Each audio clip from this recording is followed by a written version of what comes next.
Hey guys, it's Peter and Ice Cream Bar. It has been a minute once again. I feel like that should just be the thing I say every time now. It's been a minute. So I am here to resume Nan's character videos, which the last time I filmed one was probably almost like 6 months ago or something ridiculous like that. So, luckily, those videos, you don't really need to watch them to follow his story. Oh gosh, I have definitely been struggling. Part of the reason that I haven't been following up on his character videos is because his original backstory is from a short story that I never actually finished or really did anything with, but the character always intrigued me, which is why I ended up getting him in ball joint doll form, but the story is not necessarily linear, I guess. It's not really event-based. I'm sure there's a much better way, a much more articulate way to say what I mean,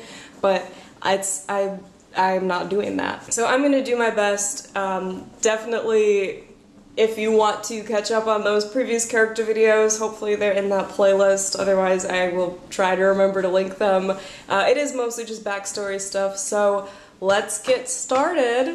And it's, I don't know, hopefully you can follow what the heck I'm saying. Parts of this story were definitely meant to be vague and confusing, and I'm gonna do my best to try and explain things as I go along. Maybe? We'll see. Oh yes, let's not forget Nan of the Hour. Like man of the hour. But not that. Cool. So the story begins with Nan arriving to a school called St. Basil's, which is kind of like a reform school, kind of like a last chance thing before you just end up in some sort of juvenile detention center, which, you know, hopefully, because depending on how old you are and what crime you did, you could just be tried as an adult, you know, you never know. So Nan arrives at this school, and he is from a big city. I know I have it all kind of mapped out a little bit, vaguely, so maybe here's a graphic. Possibly not, though. He's from a big city, and this school is far away and kind of a mountainy, hilly, really lush green. It's just a very different kind of environment that he's used to. He's used to being around a lot of different people all of the time, things being really crowded. Anything old, like historic, is something that's been preserved, or it's just a place with a lot of graffiti and stuff like that. Where here, by St. Basil's, all of the surrounding towns are very wealthy, they're small, everybody knows everybody. The oldest things are the mountains and the trees, and when things are old and abandoned here, it's not a place where kids go like spray paint and hang out. It's just like, and now nature is reclaiming the train tracks. So it's just a very different environment for him, and something he's definitely not used to. And he's definitely not used to the type of people who are there. So for the most part, it's a school for upper class kind of person, socioeconomically. What is wrong with my voice today? Socioeconomically. Yeah, he does not fit in. And the very first thing that really happens to him at this school is he's approached by, now we need to pause and explain, in this short story, most of these characters did not actually have names, so we're just gonna call this character Bully.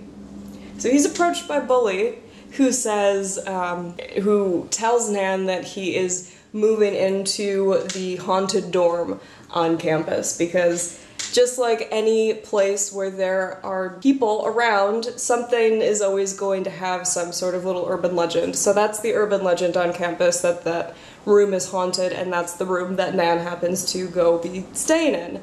Now, Nan's parents, when he was younger, ended up splitting up, and part of it had to do with them feeling like they were being haunted, so that's definitely something that piques his interest right away. Oh, I'm staying in a haunted room, that's so fascinating. It got too hot, I had to take my shirt off, I'm so sorry. Anyway, It's not like you can see anything, so I feel like it's fine, right? This is fine. We're all fine. Anyway, the first person he befriends at his new school is, we're going to call him Mouse. And Mouse is actually the name that this kid calls himself because at St. Basil's there's a lot of, let me move you, there we go. There's a lot of rules. You have to be very clean cut. You have to be, you know, presented in a certain way. You have to be presentable. And Mouse is definitely not like that. He gets away with things that other people openly are punished for, penalized for.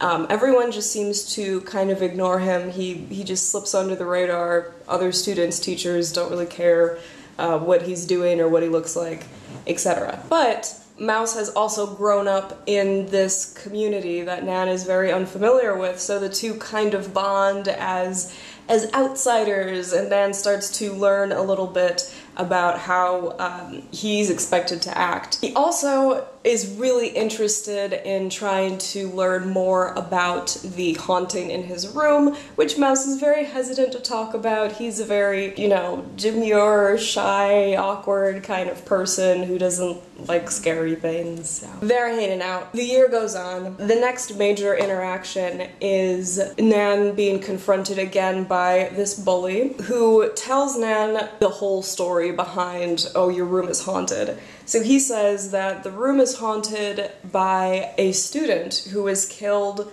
by a teacher when the teacher was trying to assault him. And of course the teacher ends up getting away with this because, you know, a wealthy person and so on and so forth. Urban legend, blah blah blah. Hi. And of course to Nan this is pretty suspicious, pretty suspect.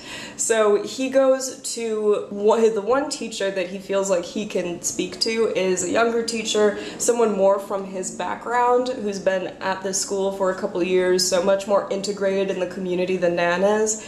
But, you know, because he's younger and because he's from a more familiar background, feels more trustworthy. He asks that teacher about it, and of course the teacher's like, no, that's ridiculous, that's an urban legend, that's stupid, blah blah blah. The other thing that starts happening while Nan is kind of trying to investigate more into his haunting as he's just doing the school thing, attending classes, he starts to get very confused because it seems that everyone kind of ignoring Mouse seems so odd to him. It seems like it's just the opposite of what he's learning about this community, and him being a new person at this school definitely ends up being not necessarily a target, but definitely like a point of interest for people, whereas Mouse is just not at all. I mentioned being a point of interest for people. The main one is a kid we're gonna call RB, and RB is an incredibly wealthy person from an incredibly wealthy family, is maybe a better way to put that, and he is constantly testing boundaries. So he's just bad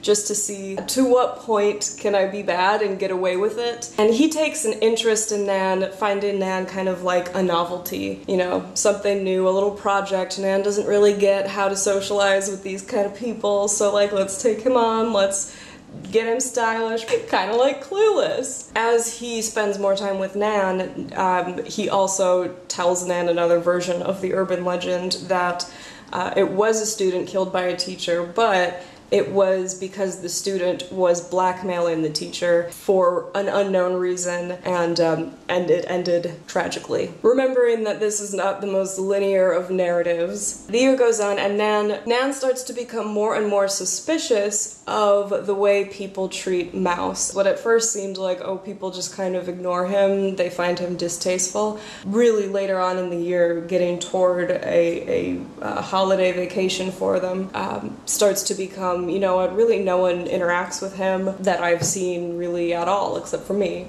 and that's weird. And he's really hesitant to talk about this haunted room. Dun, dun, dun. So he decides that he wants to approach Mouse about it, and before he can really get into his whole spiel, get into his like, here's my evidence, Mouse kind of does some sweet avoidance tactics and is like, hey, let's talk about this later.